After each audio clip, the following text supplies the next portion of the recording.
Fala pessoal, sejam todos muito bem-vindos para mais um Podpaz. Esse é o Podpaz número 2 e hoje o convidado é o Henrique. Ele fez dinheiro com criptomoedas, não estudou e agora é coach financeiro, né? Porque é assim que funciona o mundo. Não, na verdade ele vai contar para vocês. É uma pessoa assim, completamente fora da curva e a história dele vai ser muito legal, tá bom? Então aproveitem aí. Quem não se inscreveu, se inscreva no canal e clica no sininho para receber as notificações quando tiver novos conteúdos. Paz! Vamos lá. Henricão, fala um pouco de você aí. Primeiramente, muito legal estar aqui com vocês. Satisfação enorme. Podpaz. Hashtag Podpaz aí para todo mundo. Eu sou o Henrique, sou engenheiro, nerd para, né? Demais. Você não estudou. Mas eu sou dos nerds, gosto demais de tecnologia. Vim para São José dos Campos para fazer faculdade. Sou goiano de origem, torcedor esmeraldino do Goiás. Maravilha, triste. Grande time, grandes histórias. Mas vim para cá, para São José, fui abraçado pela cidade, sou muito feliz aqui, adoro, muito bacana mesmo. É uma cidade que respira tecnologia, que se você olhar na bandeira da cidade tem até uma engrenagem, que é o símbolo da engenharia. E acabei me formando, fui trabalhar na Embraer, fiquei um tempo lá na Embraer, foi maravilhoso, uma experiência muito bacana. E lá eu despertei para uma insurgência que é desenvolver tecnologia no Brasil. A Embraer é um exemplo disso, e lá eu aprendi que brasileiro pode fazer sim a diferença. E foi quando eu, junto com 2 cofundadores da Ocelote, decidimos fundar uma empresa no setor de tecnologia. Então, resumindo, esse é o Henrique. O Henrique não falou a faculdade que ele fez, né? Então fale aí, qual foi a faculdade que você fez, Henrique? Aqui em São José. Qual é? Foi o ITA. Fazer o ITA. Né? É coisa normal, tá, gente? O ITA é lugar que qualquer um entra. Você esqueceu o RG, você tá lá dentro. Pois é. Não, que curso que você cursou lá, Henrique? Eu fiz engenharia aeronáutica. Engenharia aeronáutica. E você teve uma passagem fora do país, né? Foi. Eu cursei o ITA. O ITA é interessante, né? Você vai estudar engenharia, você acaba estudando muito com um livro em inglês. E eu não sabia inglês. Olha que interessante. Aí eu comecei a estudar, você vai lendo, você vai se esforçando. Então eu consegui sair do analfabetismo de inglês para conseguir ler. Mas não significa que eu conseguia me comunicar, falar, entender e assim por diante. E aí isso aconteceu mais fortemente quando eu fui trabalhar na Embraer. Ali não tinha jeito. Porque os clientes de aeronaves da Embraer, muitos são de fora do país. Posso dizer que mais de 95% dos clientes acabam sendo muito de fora, né? E eu comecei a estudar, a gente tem que meter a cara, né? E aí foi muito legal uma reunião que eu tive com uma companhia aérea americana, aquele tanto de gente na reunião, uma discussão difícil, tensa, né? Só que eu era responsável pelo sistema daquela aeronave, né? E aí quando eu captei uma informação que o gringo estava falando assim, foi quando eu girei a chave. Eu falei, opa, eu acho que eu sei falar. Aí eu fiz uma observação e tudo. Aí você vai pegando um pouquinho mais de fluência, né? Não, mas eu falei que ele teve uma experiência fora pela Embraer também, né? Você ficou quanto tempo fora? Que país? O que você fez lá? É verdade. Aí o que aconteceu, né? Depois dessa experiência aí, fui pegando mais fluência e tudo, eu tive uma oportunidade bem bacana de trabalhar com vendas de aeronaves executivas lá na Europa. O escritório da Embraer na época ficava em Paris, então fui morar em Paris, foi muito bacana. Isso com quanto tempo de Embraer? Eu tava com 3 anos e meio. Então foi rápido, né? Foi, acabou sendo rápido. Eu tava lá com meus 27 anos, então bastante novo. Peguei um desafio bastante interessante, porque eu ia ser a parte técnica da venda de aeronaves para a Europa, para o Oriente Médio e para a África. Então, era divertido, digamos assim. E como você aprendeu francês?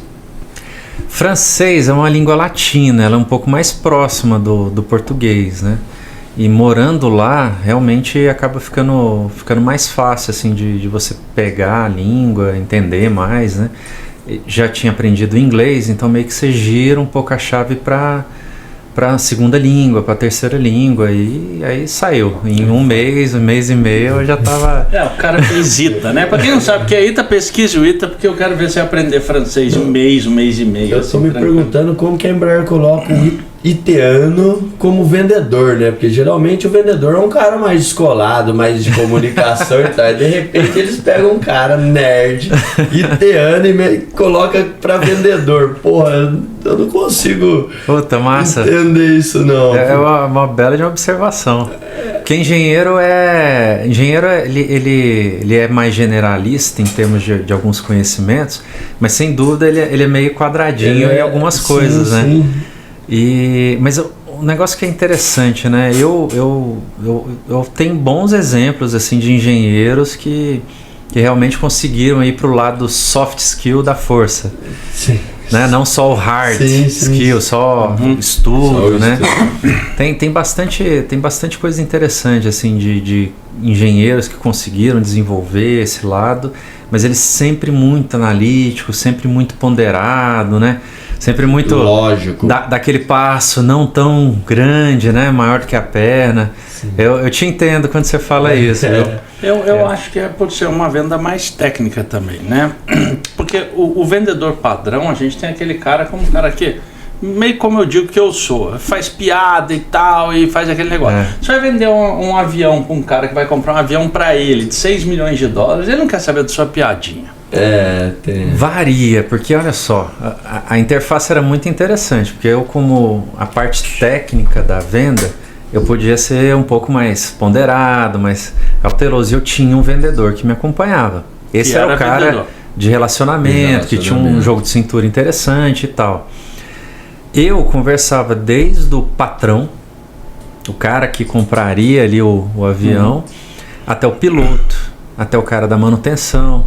Então era bem amplo, assim, eu tinha que ter uma forma de conversar com o piloto que não fosse tão engenheiro, que fosse adequado para o cara que vai operar a aeronave, até o cara que é um pouco mais técnico, o cara de manutenção, que ele tem que entender o sistema no detalhe, saber como é que funciona, o quão diferente vai ser de uma aeronave do competidor que ele tem lá e tal.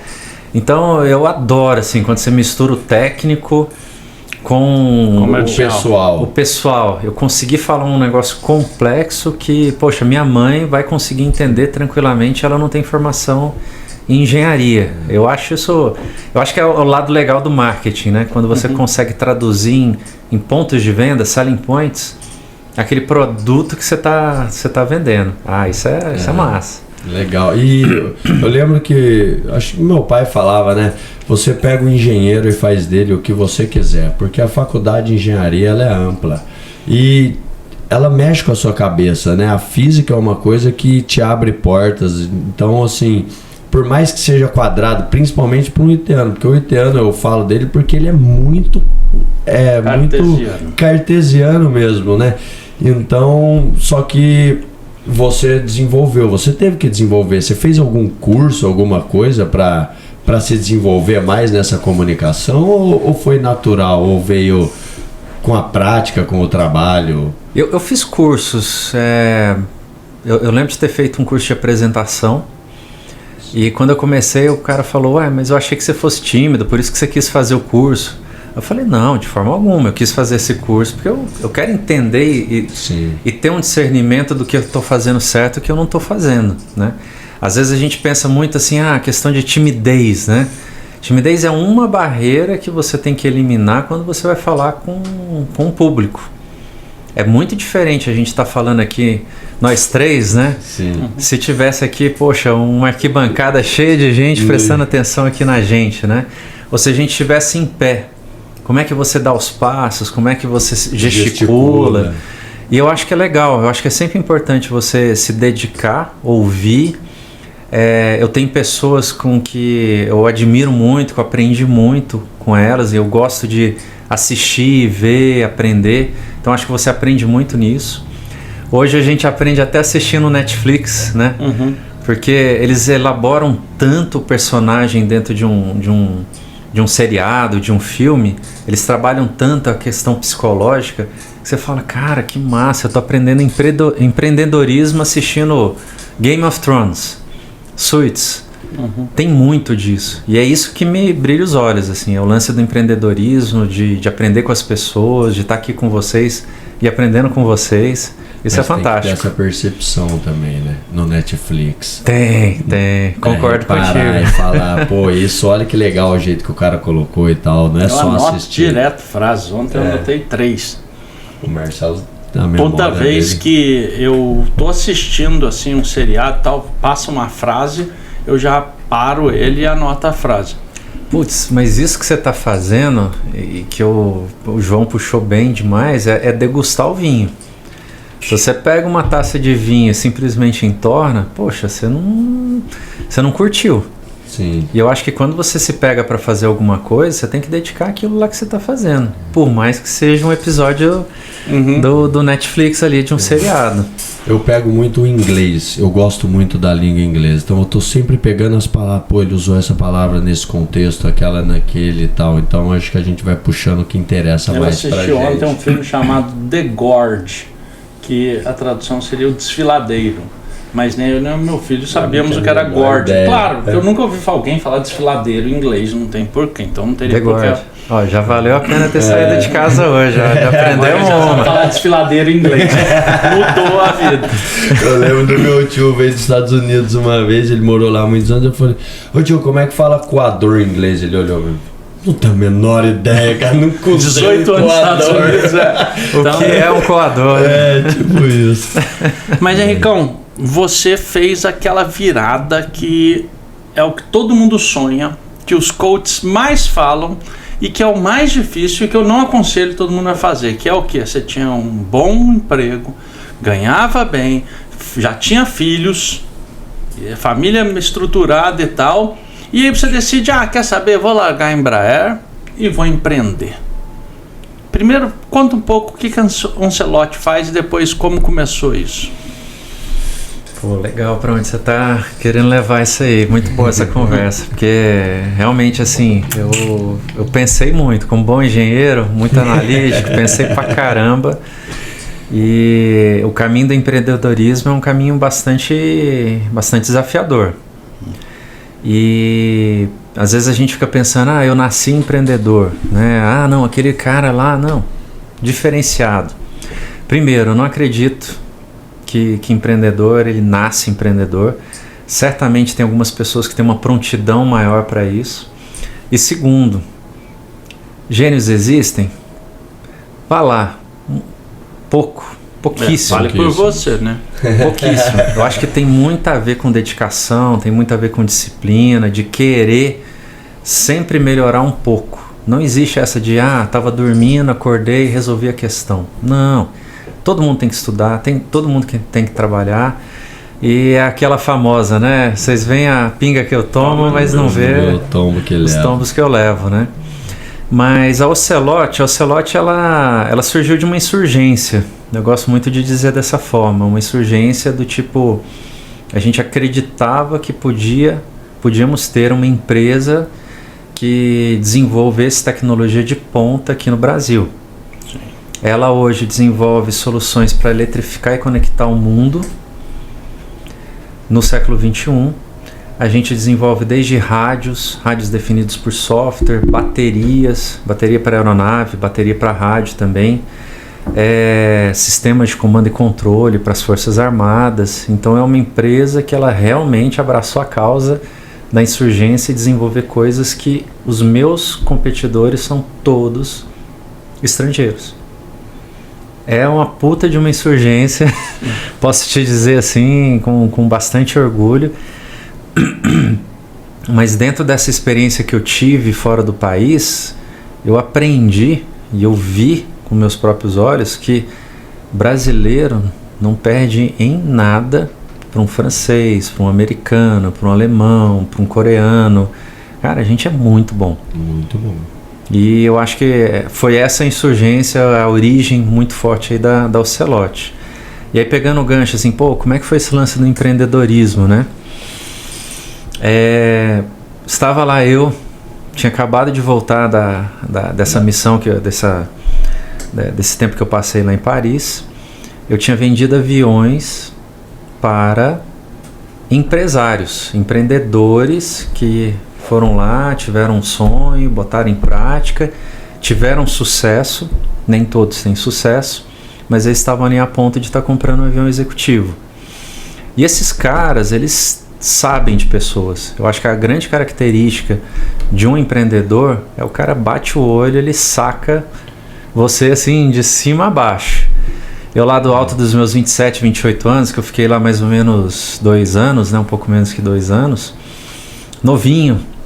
Não foi uma vez, 2 vezes, foram algumas vezes que eu, enfim, depois que você tem aquela reunião e tudo, geralmente você vai jantar, você vai almoçar com aquela pessoa, né, com aquele potencial cliente. E eles olhavam assim para minha cara e falavam assim: Henrique, o que você vai fazer da vida? Aí eu engenheirinho aqui. Tô aqui, né? Tô na Embraer. Tô na Embraer, uma baita de uma empresa, admiro demais. Tô aqui, de repente eu vou, não sei, crescer aqui dentro, virar um gerente, subir, virar um diretor, um VP, enfim. Aí os caras olhavam pra mim e falavam: não, você não vai ficar na Embraer. Ele já enxergava em você o que nem você enxergava. Exatamente. E isso às vezes acontece. E você tem que estar atento. Você tem que estar atento para ouvir isso. Você bem tocou nesse ponto. Você tem que estar aberto. Aberto. Né? E eu ouvi isso, você ouve uma vez, você acha graça, né? Aquela coisa, pô, o cara nunca me viu.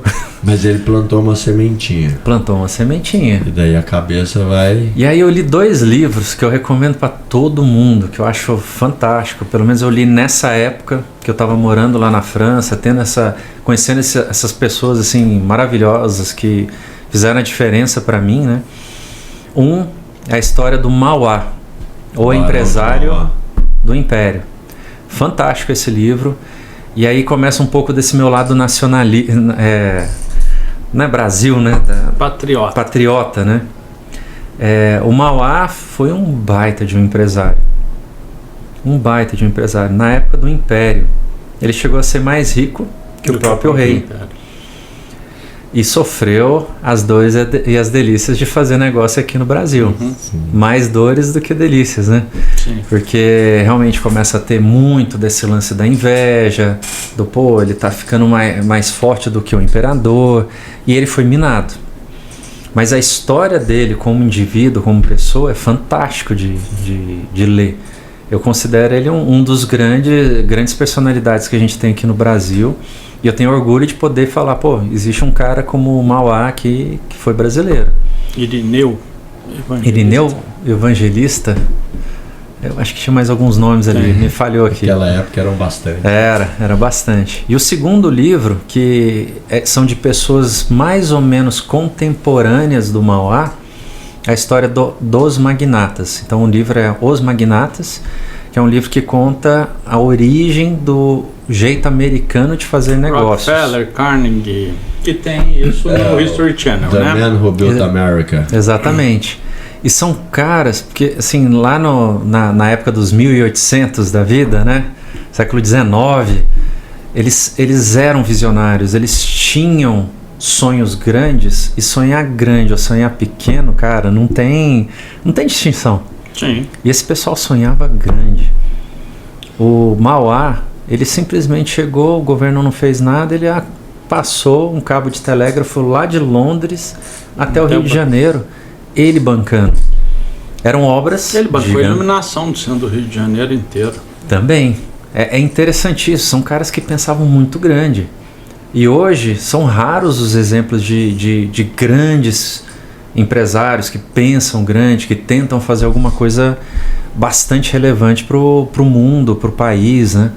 A gente tem um exemplo bacana agora que é o Elon Musk, que está tentando fazer uma porrada de coisa, né? Lançamento de pessoas aí para... Ele acabou com todos os coaches, porque foguete agora dá ré. Boa. Antigamente foguete não dava ré. E ele fez o foguete da ré, então o cara tá mudando. E uma coisa em relação a Mauá e os de hoje é que hoje não, os caras que estão na mídia, os caras que são os fodas e tal, eles não produzem mais tanto como Mauá.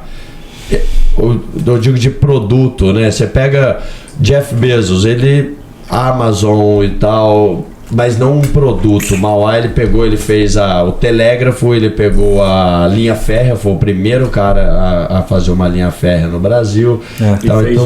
E fez várias, né? Assim como Vanderbilt nos Estados Unidos, foi o cara que investiu na linha férrea também e tal.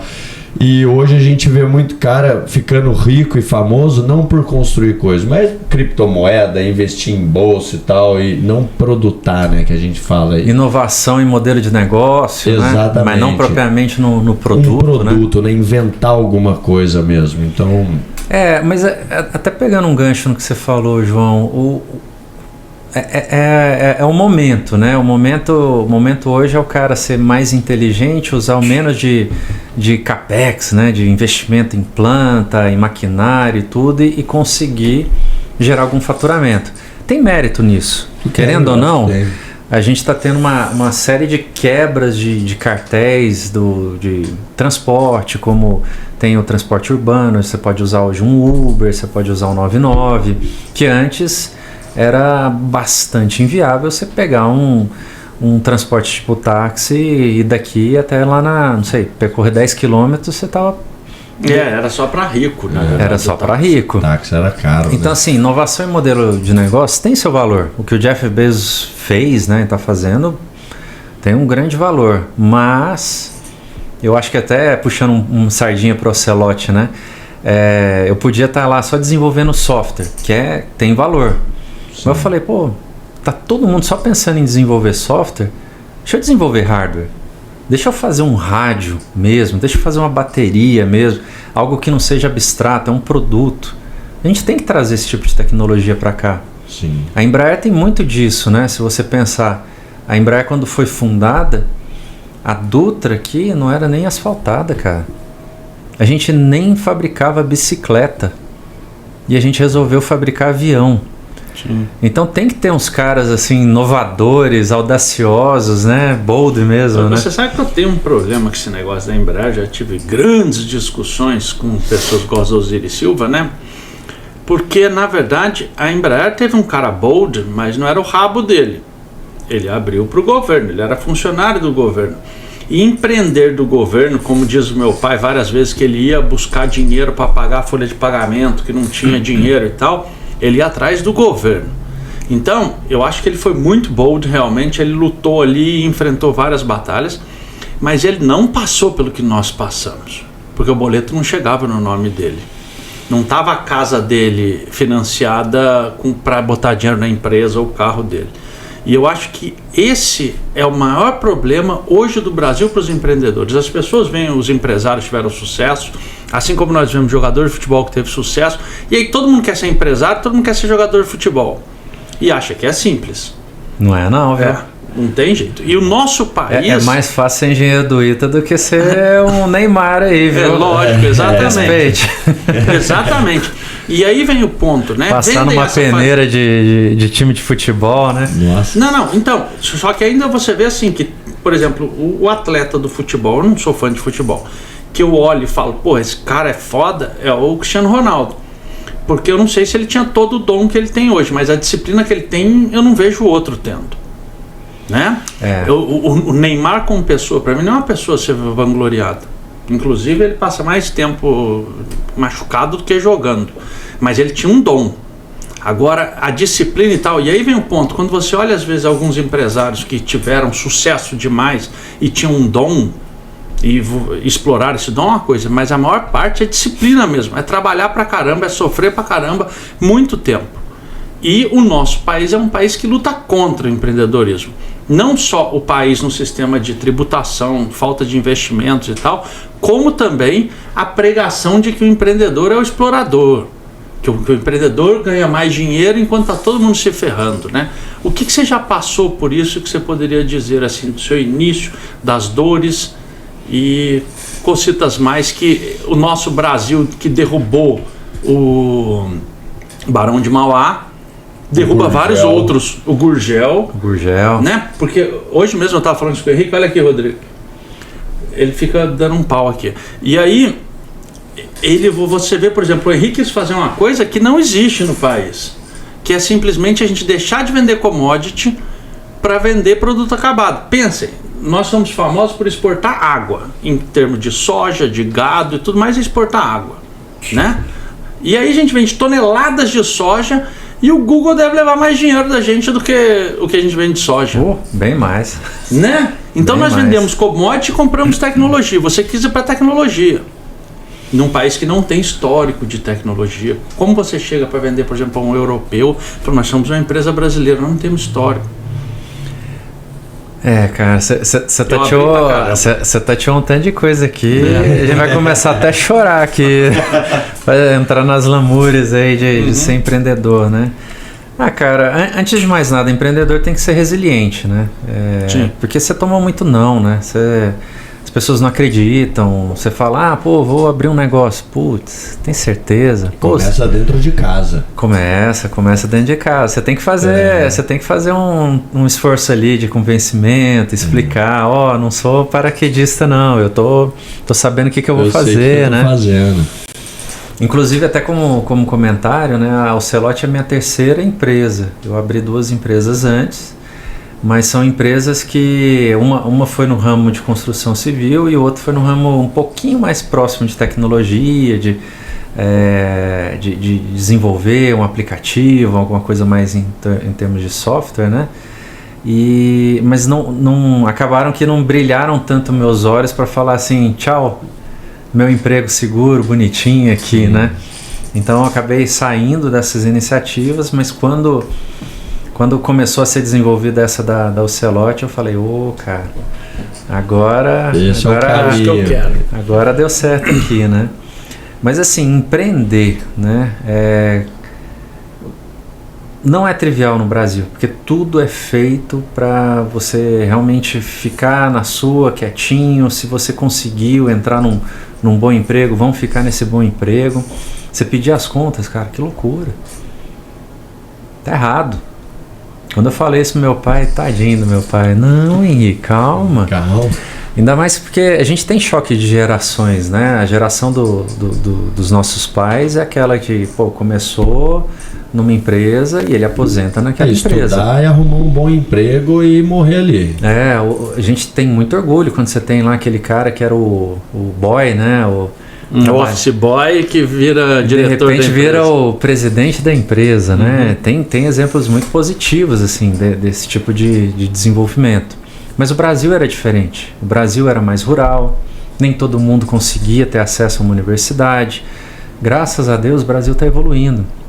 A passos de tartaruga e sem vontade, mas tá evoluindo. O que a gente vive hoje é muito melhor do que o que os nossos pais viveram. E se Deus quiser, nossos filhos vão viver um melhor Brasil do que esse que nós vivemos hoje, né? Empresariar no Brasil com regras trabalhistas, tributárias, com um passado que pode ser reescrito, né? Nem o passado é certo, né? Ele realmente causa uma insegurança muito grande. Hoje, por exemplo, se você quer tentar se beneficiar de uma alíquota diferenciada, alguma coisa assim, você não pode acreditar que ela vai ser eterna. Porque a qualquer momento o governo pode chegar lá e falar, não, esse benefício aqui a gente vai tirar. Só que o mercado já passou a acreditar naquilo, o seu preço já está setado, né, ajustado para aquele benefício. Isso gera um pouco de frio na barriga. Fora isso, o acesso ao crédito. As taxas de juros aqui no Brasil são significativas, são grandes, né? Você ir lá e buscar um crédito, putz, cara, eu vou realmente pegar o dinheiro emprestado? Aí de repente você acaba optando pelo dinheiro mais caro. E qual que é o dinheiro mais caro? Não é o do banco, é o do investidor que você bota para dentro da sua empresa. O sócio. Então você já tem o governo que é um sócio cativo. Majoritário no lucro. Aí depois, você tá lá começando, startup e tudo, você não sabe nem Nem o que você está fazendo ali. Aí chega aquele cara, aquele investidor bacana e tudo. Pô, não, tranquilo, me vende aqui 80% da empresa, eu vou ter aqui esse recurso, tá tudo certo. Pô, tira todo o brilho do negócio. Sim. Porque a partir do momento que o investidor te toma 80% da empresa, pô, você já não é mais dono da empresa. Sim. Você é um funcionário daquela empresa. E eu acho que o mindset que eu tive a oportunidade de ver fora do Brasil, em países como os Estados Unidos, é do tipo, não, eu vou botar eu sou investidor, vamos supor, sou investidor americano. Eu vou botar um recurso que vai funcionar, que vai ajudar esse empreendedor. Eu estou acreditando na pessoa, até mais do que no negócio. E eu vou continuar, eu vou deixar o negócio mais para o empreendedor, para ele ter vontade, para ele ser dono mesmo. E eu vou ganhar na valorização. Acaba sendo um jogo mais equilibrado, mais adequado, né? Deixa eu te fazer uma pergunta. Duas, aliás. Quanto tempo depois da fundação da Ocelote você decidiu que você ia sair da Embraer? E acredito que você ainda estava lá quando você fundou a Ocelote.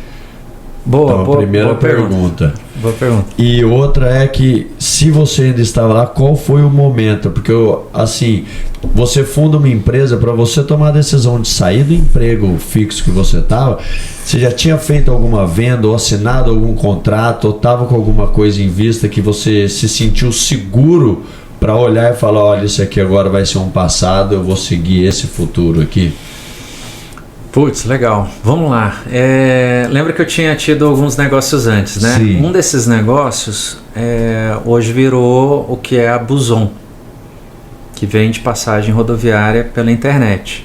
Um negócio bem bacana, originalmente chamava guichê virtual, e o meu ex-sócio continuou nesse negócio. Nós trabalhávamos juntos na Embraer, a gente começou a discutir uma série de negócios, fomos aprendendo e tudo, e de repente a gente viu essa oportunidade, né? A Agência Nacional de Transportes Terrestres estava mudando uma regra e iria passar a exigir das viações rodoviárias um meio de compra de internet igual a gente tinha nas companhias aéreas, meio virtual. E era um mercado extremamente familiar, caseiro, a TI não era tão forte. Então você desenvolver um marketplace para isso fazia todo sentido. Uhum. E aí, quando a gente começou a fortalecer em cima disso, veio o meu primeiro filho, todas as responsabilidades, passa aquela coisa toda, e eu, como bom engenheiro ali, eu falei, não estou preparado, não é o momento para eu dar esse pulo, né? Porque é sempre uma aposta, é isso que você disse mesmo, João. E aí, cara, eu tomei essa decisão tranquilo. Meu sócio seguiu em frente, tinha outros sócios também, foi bem bacana, eles cresceram, uma empresa bastante interessante hoje, deu certo, né? Mas eu continuei conversando com eles, né? Para aprender, porque eu falei, cara, eu quero saber o momento que eu vou estar preparado, pronto, né? E foi muito bacana, porque ele acabou me respondendo essa pergunta que você me fez. Ele falou assim, cara, quando você já não estiver dando conta de ter os dois trabalhos ao mesmo tempo, é a hora de você tomar uma decisão. E o que acabou acontecendo, né? Eu, quando me juntei aos meus dois sócios, eu comecei a modelar o negócio, fazer a pesquisa de mercado, estruturei tudinho, né? Fiz um baita de um plano de negócios que estava totalmente furado. Óbvio. Que no final, na vida real, meu amigo, serviu só para eu tomar a decisão de saída do meu emprego para pular no negócio, mas depois quando você cai na vida real, meu amigo... O papel aceita tudo, né? Dá sempre certinho. Cara, eu acreditava tanto naquilo. Mas aí o que aconteceu? Eu falei, putz, eu apresentei o plano de negócios, eu falei, é negócio, bora. Aí todo mundo, não, veja bem, como assim, sai do emprego e tal, né? Eu falei, não, tranquilo. Eu já imaginei que a gente ia ter essa reação. Vamos ter 6 meses a partir de agora para tomar essa decisão de saída. Eu já vou abrir a empresa hoje, para a gente começar a pagar contador, pagar todas as despesas que você tem que ter, que isso vai dando aquela... um ânimo, né? Calma lá, tá a empresa ali, tá acontecendo, né? E comecei a buscar investidor, comecei a tentar fechar algum contrato e tudo, né? Só que você trabalhando, pô, de 7 a 5 todos os dias, e geralmente eu me estendi um pouco mais lá no meu trabalho, começa a ficar difícil. E com mulher e filho novo em casa aí. Mulher, filho novo, aquela coisa toda, já tava vindo o segundo filho, aquela... E eu passei ali alguns meses, foram meses, não chegou a um ano não, mas eu passei alguns meses indo dormir 1, 2 da manhã, tendo tido o horário das 7 às 5, 6 horas da tarde no meu emprego. Depois eu saía, passava o crachá e ia trabalhar nesse futuro, né? Nesse projeto que veio se tornar o Celote. Então eu diria que foram aí cerca de 6 meses para eu sair. Estava dentro desse plano aí, né? Desse horizonte. Quando eu saí, a gente tinha conseguido fechar uma parceria com uma empresa americana que ainda não pagava o leitinho das crianças, viu?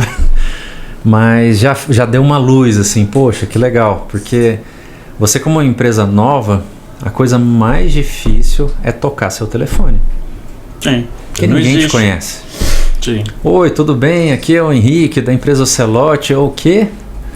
Quem que são vocês, né? Não, é que a gente faz isso, faz aquilo, faz. Qual que é o seu histórico? Não, é que a gente tá começando agora. Putz, o início é sofrido. E o mercado que vocês escolheram não é um que você vende na padaria, né? Não é. Ou seja, o histórico vale muito mais. Vale. Putz, como vale? É um mercado que se assemelha muito ao mercado de luxo. Porque quais são as características de um mercado de luxo? Primeiro, tradição, longevidade. Não é uma coisa que surgiu ontem. O negócio de luxo é aquela coisa, a rainha da Inglaterra, da outra gestão, a rainha Vitória, usou aquele item, né? Tem que ser algo muito único, né? Muito... você é um dos poucos que tem aquilo ali. E não pode vacilar. O mercado que eu escolhi é mercado de nicho. Não é? Eu costumo brincar que a equipe que a gente tem lá dentro da empresa são moscas brancas, que são raras de você encontrar, né? É uma equipe totalmente qualificada, que sabe o que faz o diferencial de um produto e que consegue nivelar com um padrão mundial. É bacana. Agora, esse é um negócio legal, padrão mundial.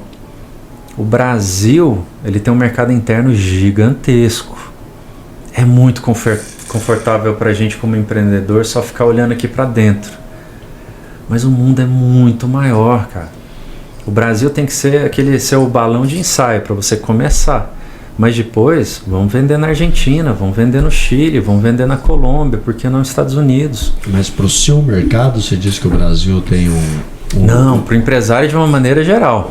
Sim. Mas você sabe que isso tem uma trava na minha mente? Porque olha só, eu lembro quando a gente tentava na outra empresa exportar para a Argentina, e eu tenho um grande amigo argentino, ele falava, por que você quer exportar para a Argentina? A Argentina é menor do que São Paulo. Aí eu falava assim para ele, cara, é porque eu queria aprender a exportar, aprender os procedimentos todos com a Argentina, para que eu pudesse vender para o mundo. Porque o país europeu, cada estado nosso é um país lá. E aí, para eles exportar uma coisa normal, antes da comunidade europeia. Era uma coisa normal. Para a gente exportar parece um bicho de 1000 cabeças, não é de 7 cabeças, né? É um negócio muito complicado. E nós temos aquele lado também tupiniquim, de que tipo... uma coisa interessante que existe no Brasil, né? Que eu vi um cara lá na Itália falando e falou muito bem. Ele falou, cara, aqui ninguém me chama para ir na casa deles.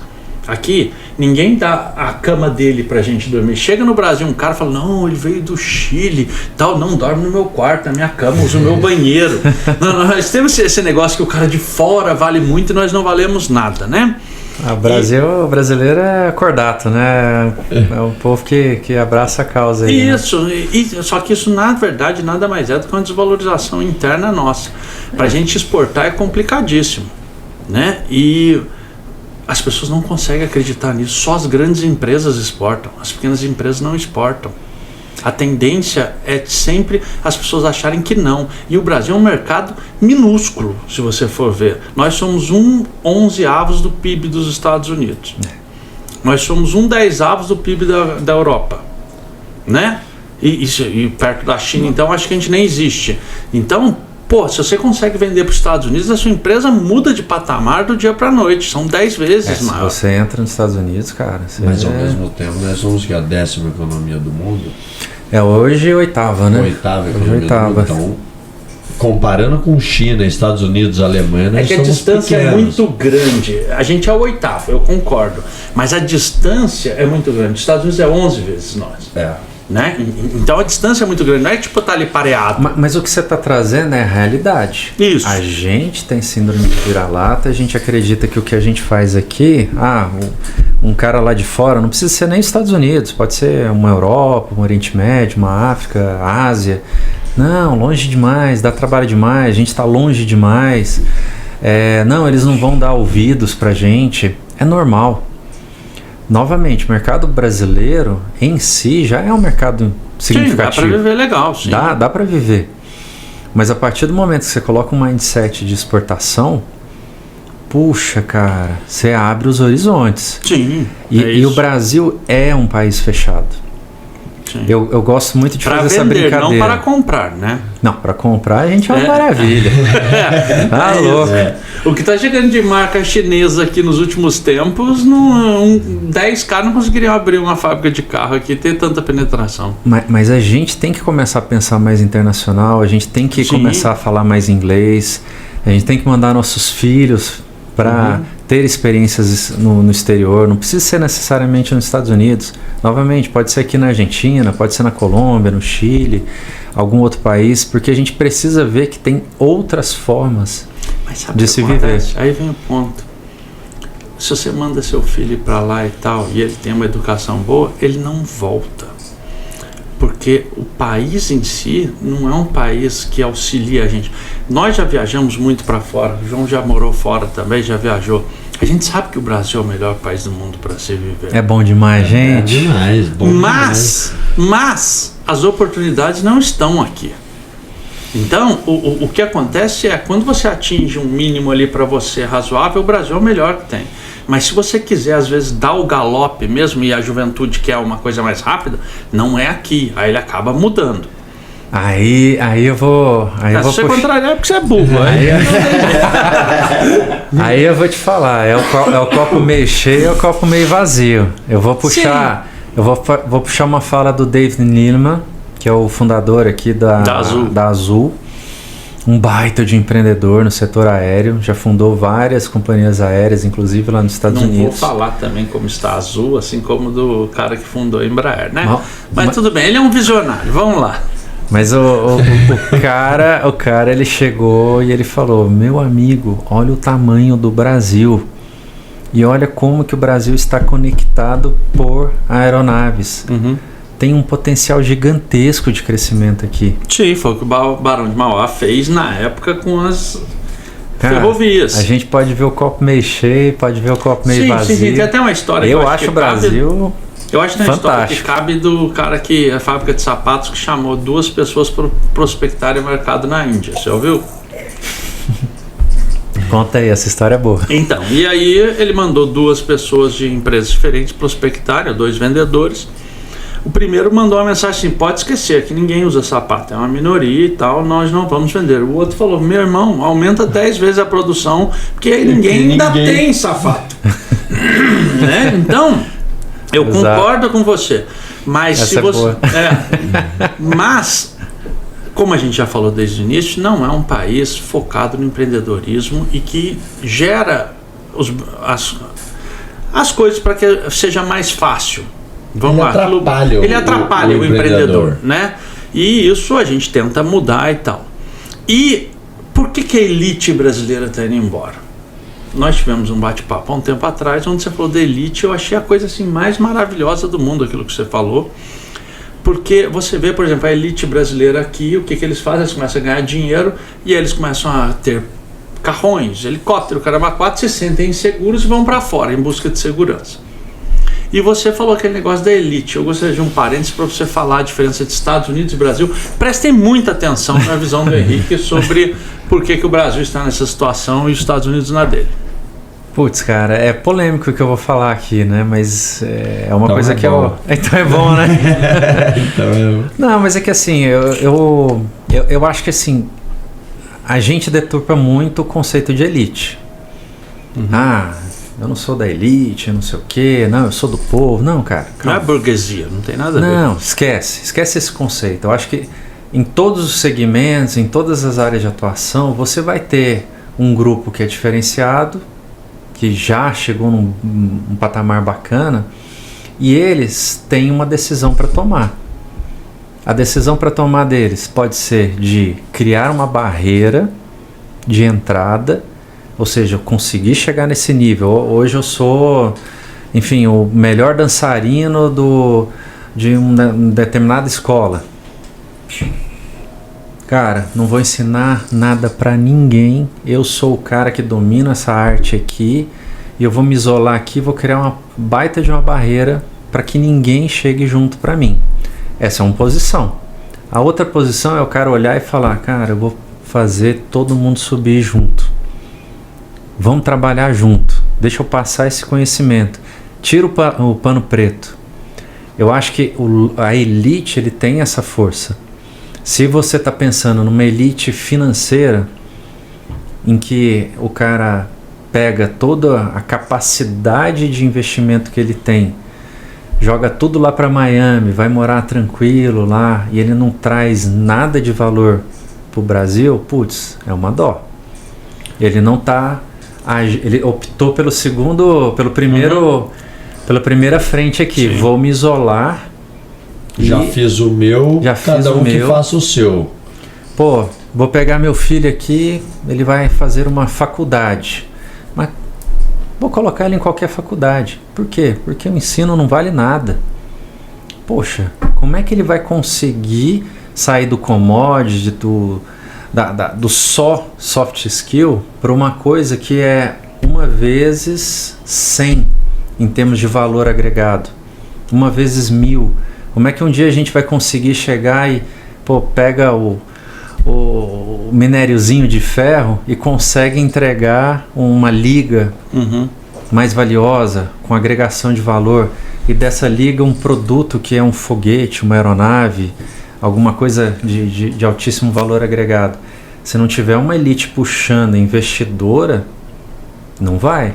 E lá fora tem muito isso que a gente estava falando. Os caras investem em faculdade, o próprio Stanford, né? Sim, ele investe na educação do país, eles constroem hospitais, eles constroem centros de tecnologia para auxiliar, eles reinvestem boa parte do capital deles.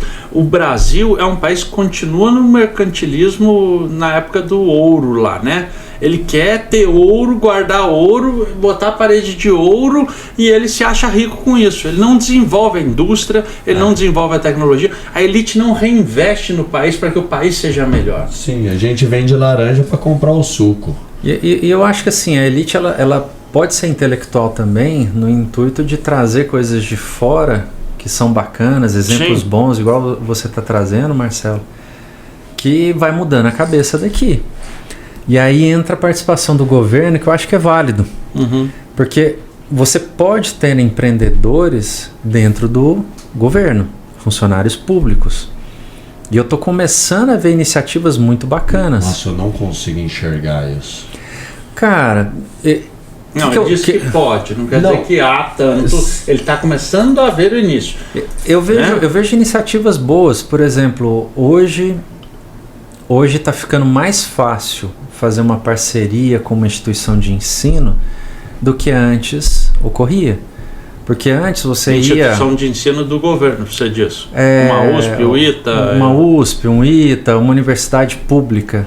Ela tinha como prerrogativa, ou não diria prerrogativa, mas tinha um mindset, né, uma forma de pensar, que era assim: cara, eu vou estudar o que eu quero estudar, não o que a sociedade precisa, e eu vou gerar paper. Sim, paper é bom, é um belo de um indicador de produção acadêmica, mas isso aproxima a academia da indústria? Não. O governo, ele está começando a escutar. Ele, querendo ou não, ele está com iniciativas de empreendedorismo. Eles têm uma iniciativa como o Sebrae, ele tem uma iniciativa como o Embrapi, como o FINEP, fazendo fomento de desenvolvimento de projetos. É do melhor jeito possível? Não, mas tá melhor. Tá vendo. Tá melhorando. Eu vejo assim, novamente, a passos de tartaruga, sem vontade, sim. Com idas e vindas e tudo mais, mas, cara, tá tendo uma aproximação do que o pessoal gosta muito de chamar de tríplice hélice, que é uma aproximação da indústria com a academia e com o governo. Vai mudar rápido? Não sei, mas tá mudando. A gente tem bons exemplos. Otimista. É um amor, gente. O empreendedor tem que ter isso, tá? Porque, nossa, eu tô aqui falando assim, cara, que hora que eu vou bater nele? Uma coisa interessantíssima que uma vez o Henrique me disse foi: vocês sabem que o Brasil não tem nenhum prêmio Nobel. A Argentina tem 2, 3, sei lá. Tem alguns prêmios Nobel, né? E os Estados Unidos tem uma porrada. Mas porque a gente tem Oscar. A gente tem Oscar. Agora a gente tem Oscar. Oscar dos secundários, não disputa com os americanos, né? Mas o Osiris Silva conversou com 2 caras da Suécia. Você viu isso? Foi você que me contou ou eu vi isso e te contei? Tem os 2 casos. E aí o Osiris Silva, que foi o fundador da Embraer, né? Eu não considero fundador, o que idealizou a Embraer. E ele perguntou para os 2 caras lá do Nobel por que é que o Brasil não tinha nenhum Nobel.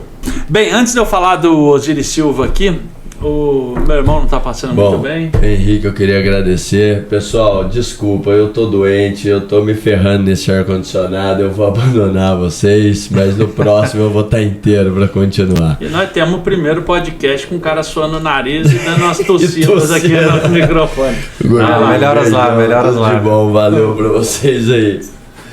Então, sobre a história do Osiris Silva, ele estava lá num prêmio Nobel, né? E haviam 2 caras do prêmio Nobel e ele perguntou assim: por que o Brasil não tem um prêmio Nobel? Aí os caras ficaram meio assim e tal, não responderam nada. E ele falou que depois que eles beberam algum, né? Um dos caras falou: você quer saber por que o Brasil não tem um prêmio Nobel? Porque o Brasil é assassino dos heróis deles, né? Então você vê... Cara, você vai perguntar para as pessoas quem foi Mauá, eles metem o pau. A mulher acabou de ganhar o Oscar agora, a galera arruma um jeito de meter o pau. Todo herói, o Neymar virou um herói da nação. Eu acho que jogador de futebol não é herói, mas a galera mete pau. Eu mesmo estou aqui fazendo isso. Nós temos a tendência a de desmerecer o vizinho e supervalorizar os outros, né? E isso é uma tristeza. E isso reflete em tudo, né? Se você perguntar para as pessoas, quando meu pai fez o primeiro amortecedor de bicicleta e saiu para vender, teve um cara que ele passou na loja com uma caixa e falou: tudo bem, eu queria falar com tal. Ele falou assim: é produto nacional? Pode ir embora. Aí vem qualquer coisa da China, do Chile, da Argentina, dos Estados Unidos, de onde for, nós temos, a nossa geração, o povo ia para o Paraguai pegar VCR, né, que é videocassete, tudo, e era tudo de fora, era bom pra caramba. A gente nunca deu valor na Gradiente, e até que ponto isso é Tostines? A Positivo é boa ou não é? Né? Ela é mais fresquinha porque vende muito ou vende muito porque é mais fresquinha? Até que ponto nós não permitimos que ela também se torne uma grande porque nós não damos o apoio? Você sente isso nos seus produtos? Putz, legal essa história do Prêmio Nobel. E realmente assim, é um mindset que, novamente, eu como grande otimista tô vendo que está mudando no Brasil, mas a gente precisa mudar rápido. A gente precisa ter os nossos heróis, a gente precisa acreditar que quem inventou o avião foi o Santos Dumont. Foi o Santos Dumont. Pelo amor de Deus. Wright. Essa é a coisa que eu mais brinco aí com os americanos, que falam: agora avião catapultado é uma pedra que catapultada é um avião agora, né? Porque ficou 30 segundos no ar, é avião. Exatamente. E assim, eu acho que a gente tem que ter orgulho de tudo que a gente faz. Eu vou te contar, antes de te responder propriamente, aí eu vou trazer uma outra lembrança, que eu fui no Museu do Pelé e eu li um artigo que foi escrito à época, quando surgiu o Pelé, que foi bastante emblemático, porque ele cria o termo vira-lata, aquele sentimento de vira-lata que a gente tem. E o autor foi muito feliz ali nas palavras que ele coloca, porque a gente estava vindo lá em 1950, a gente teve o Maracanaço, a gente perdeu a final para o Uruguai, e estávamos totalmente assim, poxa, a gente não consegue ganhar de ninguém, a gente não é vitorioso, aquela coisa toda, né? Chegou 58 com o Pelé, e o Pelé, ele acreditava muito nele. Ele sabia que ele era bom, e ele ia lá e mostrava que era bom. A gente precisa desse tipo de pessoa para formar a nossa sociedade, para te jogar fora esse espírito de vira-lata e falar, não, somos bons. E fez um efeito fantástico no Brasil da época, para o Brasil começar a acreditar como nação. Isso teve um efeito na economia, isso teve um efeito na produção. Porque a partir do momento que o Pelé, junto com todo aquele esquadrão de ouro, né, que a gente tinha em 58, posteriormente, né, em 62, 70, o Brasil passou a acreditar nele. E eu acho que a coisa mais fundamental que o Brasil precisa ter é passar a acreditar na gente mesmo. A gente tem que ter confiança na gente. Depois disso, cara, os nãos, a gente ouve de um lado, sai pelo outro, a gente aprende com eles e a gente segue em frente. Sim. É nisso que eu acredito demais. Agora, com relação ao impacto disso, né, para o crescimento do Ocelote, para o desenvolvimento do Ocelote como negócio, né? Cara, muita desconfiança. Poxa, realmente tem uma empresa assim no Brasil? É a coisa que eu mais escuto. E a empresa tem 10 anos.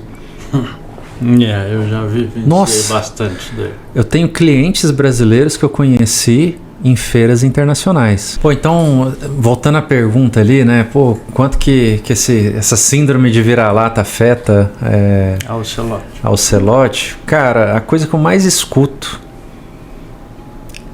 existe uma empresa como a Ocelote aqui no Brasil? E muito de bons clientes que eu consegui aqui no Brasil, na verdade eu encontrei com eles em feiras fora do país. E alguém chegou e falou, cara, você tem que conhecer esse cara aqui, tem tudo a ver com o seu negócio. E o cara realmente ele fica incrédulo. Porra, é natural. Tem coisas assim que a gente realmente precisa caminhar a ponto do cara vir pesquisar num site em português. Hoje você pesquisa muita coisa de tecnologia já em língua estrangeira. Porque você já parte do pressuposto que aqui no Brasil não tem. E na verdade no Brasil costuma ter. O Brasil é uma ilha, cara. Ou melhor, é um arquipélago de ilhas, né? E que precisam ser criadas pontes para unir essas ilhas. Tem coisa muito bacana aqui em São José dos Campos, que às vezes um cara lá da região de Curitiba não conhece. Não fica sabendo. Né? E lá em Curitiba tem coisa muito bacana, que às vezes o cara lá de BH não tá sabendo. Sim. Então assim, tem muita coisa que a gente ainda precisa evoluir para aproximar a gente como nação, como empreendedores. Mas a gente está no caminho. Um otimista novamente. É um belo de um otimista. Henricão, nós falamos sobre um monte de coisa aqui, né? Eu acho que foi pouco perto de tudo que a gente fala. E acho que a gente tem muito mais para passar para essas pessoas aí, né? Infelizmente, o empreendedorismo ainda é um bicho de 7 cabeças nesse país. Eu estava querendo me lembrar aqui de uma história também muito boa. A gente sempre conversa sobre as nossas histórias boas, né? O Henrique é um grande amigo pessoal meu e um cara que, porra, eu tenho orgulho de fazer parte dos seus amigos, né? Até porque a gente não gosta muito de amigos, né? Então já é um valor. E uma coisa que a gente está falando dessa visão de vira-lata, e não é só isso. O brasileiro, ele concorre com o brasileiro, ele não quer concorrer com os de fora. Então, como ele se sente inferior, ele concorre com o brasileiro. O amigo vai lá e abre uma pastelaria, não vai nenhum amigo na pastelaria dele, a não ser no primeiro dia que é de graça, né?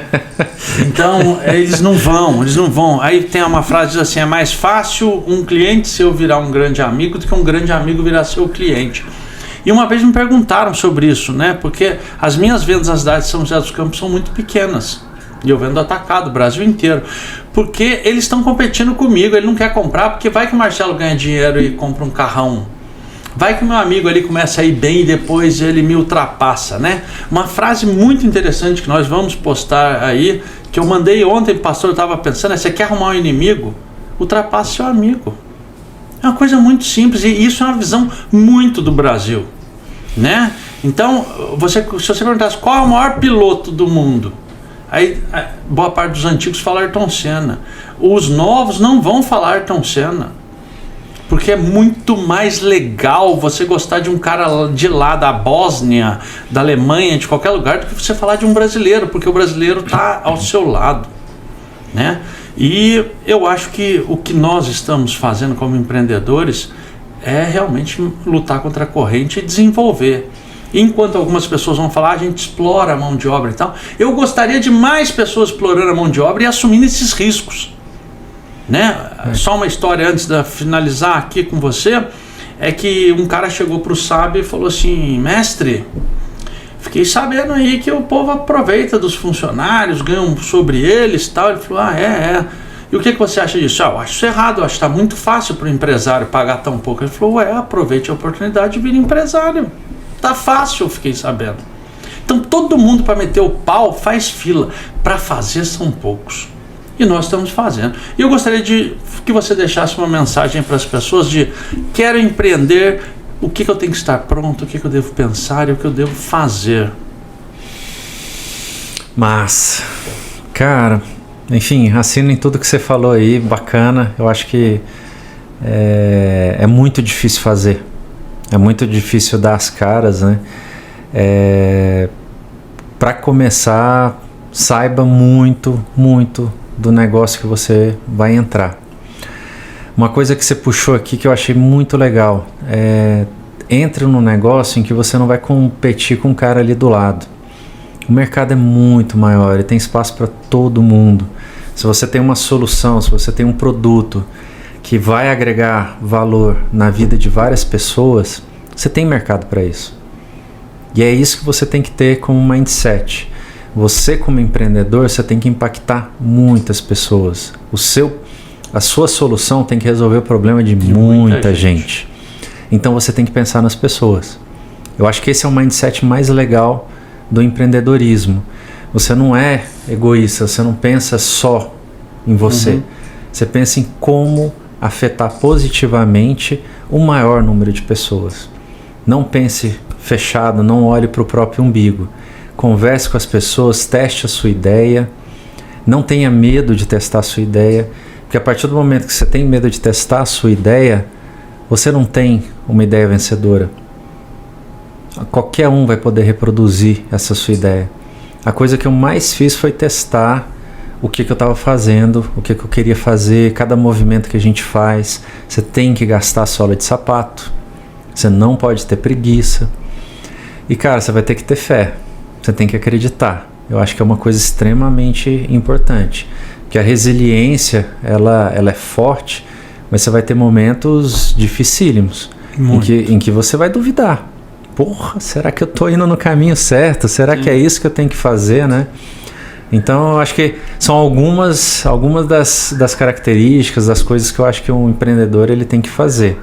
Tenha fé, acredite em você, ouça as pessoas, não mude no primeiro não que você tomar, vai processando, tenha empatia com o seu público, tenha empatia com o seu cliente, entenda de pessoas. Então acho que se juntar tudo isso daí começa a dar um caldo. O Henrique falou uma coisa aqui que eu não sei se ele entendeu toda a importância disso, né? Mas é o seguinte, toda vez que alguém me pergunta assim, Marcelo, tô pensando em abrir um restaurante, o que você acha? Eu acho bom e acho muito ruim.